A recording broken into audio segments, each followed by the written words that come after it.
say he did everything else, you know, that he wanted to do.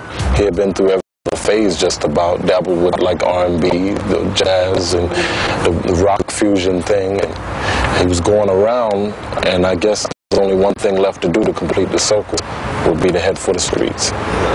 The great thing that I love about Miles Davis is his ability to change and be ahead.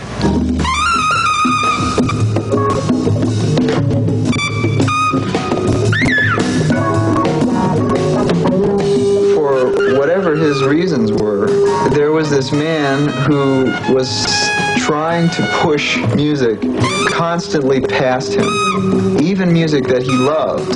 He said, "Keith, you know why I don't play ballads anymore?" And I said, "No." I said, "No," because I wanted to hear the rest of it. If I did know the answer, I still would have said no. He said, "Because I love playing ballads so much." Now, that's the sign of an artist, because he has to be conscious enough to see that even what he loves has to move. I was kind of surprised that he left.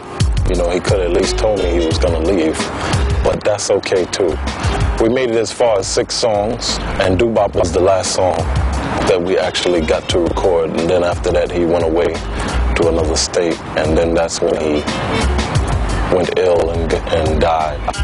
Just take it and do about sound. Just take it and do about sound. Just take it and do about sound. Just take it and do about sound. Just take it and do about sound. Just take it and do about sound. Just take it and do about sound. To him, a noise is a nice piece of art, you know? So the thing with the street sounds and with hip-hop, we have little snippets of samples coming in, this sound coming in from there, and a lot of it, when you put it all together, it sounds like noise, or it may hit your ear in a funny way, but Miles always hit your ear in a funny way too. So I don't think he had a problem with, you know, dealing with things that hit your ear in a funny way. If you didn't catch who we are definitely called Rapping It.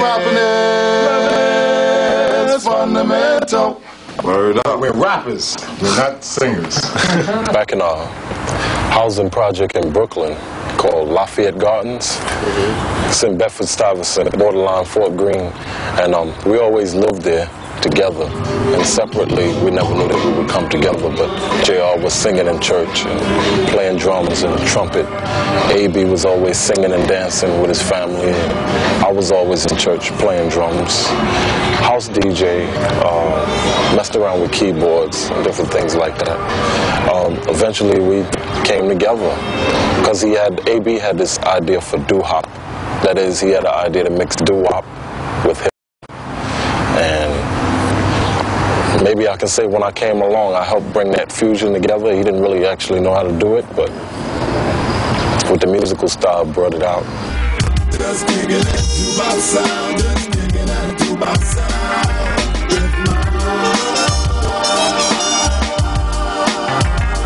Miles Davis. 2 songs we can say were after his death.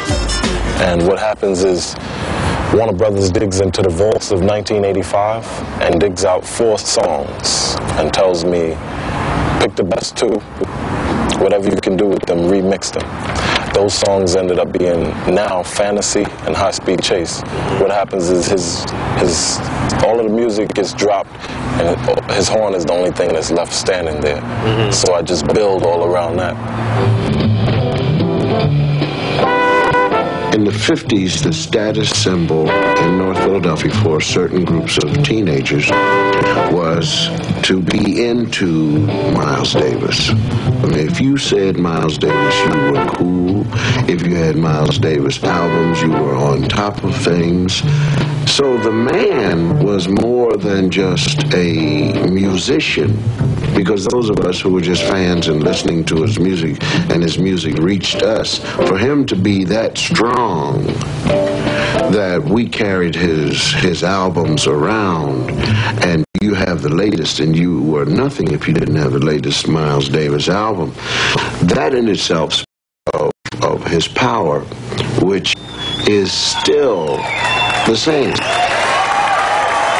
With him, everything has to be right. There was things in the studio that we did, a lot of things he was doing with Darren Johnson.